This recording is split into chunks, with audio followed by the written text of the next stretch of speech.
বড়দের যদিও আমরা অ্যাজমা রোগটা সম্পর্কে জানি, বড়দের এটা চিকিৎসা করান বড়রা, কিন্তু আমাদের বাচ্চাদের ক্ষেত্রে কিন্তু এই অ্যাজমাটা মোটামুটি আমি বলবো একটা অবহেলিত রোগ। আমরা সাধারণত অনেক সময়ই মানতে চাই না যে বাচ্চাদের অ্যাজমা হতে পারে, বা এ সম্পর্কে আমাদের কিছুটা অজ্ঞতাও রয়েছে। এই অ্যাজমা যে বাচ্চাগুলো, সেই বাচ্চাগুলো কিন্তু আসলে বেশ সাফার করে। দেখা যায় যে বা বিভিন্ন সময় কিছুদিন পরপরই ঠান্ডা কাশি হচ্ছে, এবং দেখা যাচ্ছে বাবা মারা বিভিন্ন সময় বিভিন্ন রেজিস্টার ডাক্তারের কাছেই যাচ্ছে, সে অ্যান্টিবায়োটিক খাচ্ছে, তারপর নেবুলাইজার নিচ্ছে এবং ভালো হয়ে যাচ্ছে। কিন্তু দেখা যাচ্ছে সে পরের মাসে আবার সে একই ঘটনা হচ্ছে, এবং বিভিন্ন সময় তারা দেখা যাচ্ছে এই ডাক্তারের কাছ থেকে ওই ডাক্তারের কাছে যাচ্ছেন যে বাচ্চা ভালো হয়ে যাবে সেই আশায়, যেহেতু মাসে মাসে ঠান্ডা কাশি লাগছে, কিন্তু দেখা যাচ্ছে ভালো হচ্ছে না। এর ফলে এই বাচ্চাগুলোর কি হয়, তার গ্রোথেও কিন্তু অনেক এটা হ্যাম্পার করে, মানে তার বৃদ্ধিতেও অনেক এটা প্রভাব ফেলে। যখন একটি বাচ্চা প্রতি মাসে মাসে অসুস্থ হবে, স্বাভাবিকভাবেই কিন্তু তার স্বাভাবিক যে গ্রোথ, স্বাভাবিক যে বৃদ্ধি, ওজন বাড়া, তারপর তার যে স্বাভাবিক বৃদ্ধিটা, এটা কিন্তু ব্যাহত হবে। আমাদের কি করতে হবে, এই অ্যাজমা রোগটা সম্পর্কে আসলে আমাদেরকে জানতে হবে। এটাকে যদি আমরা ভয় পেয়ে দূরে সরিয়ে রাখি, বা যদি মনে করি যে না আমার বাচ্চার অ্যাজমা নেই, তাহলে কিন্তু এটা বরঞ্চ আমার বাচ্চার এটা দিয়ে উল্টো ক্ষতিই হচ্ছে। আমার বাচ্চার যদি বারবার ঘন ঘন ঠান্ডা কাশি লাগে, প্রতি মাসেই দেখা যাচ্ছে তার ঠান্ডা কাশি লাগছে, এবং কাশিটা সাধারণত রাতের দিকে বা ভোরবেলার দিকে বেশি হয়। কাশতে কাশতে বাচ্চারা দেখা যাচ্ছে যে বমি করে দিচ্ছে, তারপর রাতেবেলা কাশির জন্য ঘুমাতে পারছে না, এবং দেখা যাচ্ছে যে তার ফ্যামিলিতে কারো এই জাতীয় হাঁপানি বা তার অ্যালার্জিজনিত কোনো সমস্যা আছে।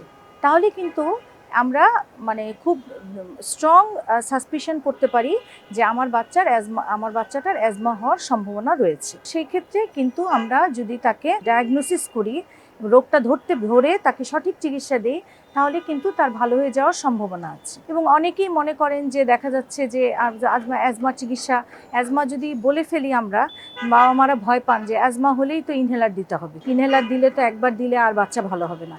কিন্তু এই ক্ষেত্রে আমাদেরকে জানতে হবে যে আমরা যে নেবুলাইজেশন দিচ্ছি যে ওষুধ দিয়ে, সেই ওষুধই কিন্তু আমরা ইনহেলারও ব্যবহার করি।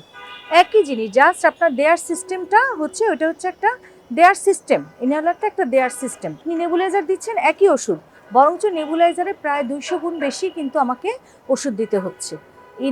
যেটাতে আমি ইনহেলারে যে ওষুধের ডোজটা দিচ্ছি, তাতে কিন্তু আপনার বাচ্চার ড্রাগের সাইড ইফেক্ট থেকেও আপনার বাচ্চা অনেকখানি বেঁচে যাচ্ছে, এবং তার ইফেক্টিভনেসটাও তার কার্যকারিতাটাও অনেক বেশি হচ্ছে। এই অ্যাজমার কিন্তু বিভিন্ন রকমের ওষুধ আছে, যেগুলোকে আমরা বলি প্রতিরোধকারী।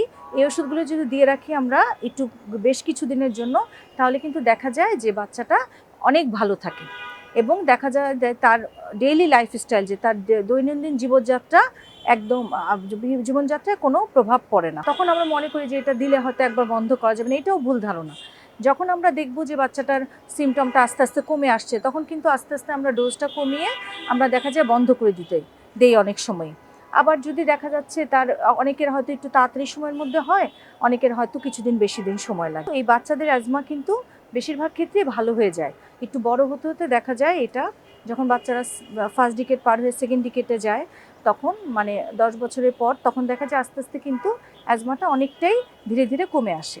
আমরা এই ব্যাপারে ভয় না পেয়ে অ্যাজমা সম্পর্কে জানি, এবং আমার বাচ্চার যদি এরকম সিমটম থাকে, তাহলে আমরা একজন শিশু বিশেষজ্ঞের সাথে পরামর্শ করি যে বাচ্চাটার অ্যাজমা থাকলে তাকে অনেক চিকিৎসা দিই। আমরা অনেক সময় চিকিৎসা দিলেও বাবা মা ভয় পাওয়া যাবে না। দরকার হলে, প্রয়োজন হলে আপনি আপনার শিশু বিশেষজ্ঞের সাথে এই ব্যাপারে পরামর্শ করুন। আপনার কি কি প্রশ্ন আছে সেগুলো তার কাছে ক্লিয়ার করে আপনি চিকিৎসাটা নিন, যাতে আপনার বাচ্চাটা সুস্থ থাকে, এবং বারবার যে তার যে কাশি, শ্বাসকষ্ট হওয়ার যে কষ্ট, এর থেকে সে মুক্তি পেতে পারে।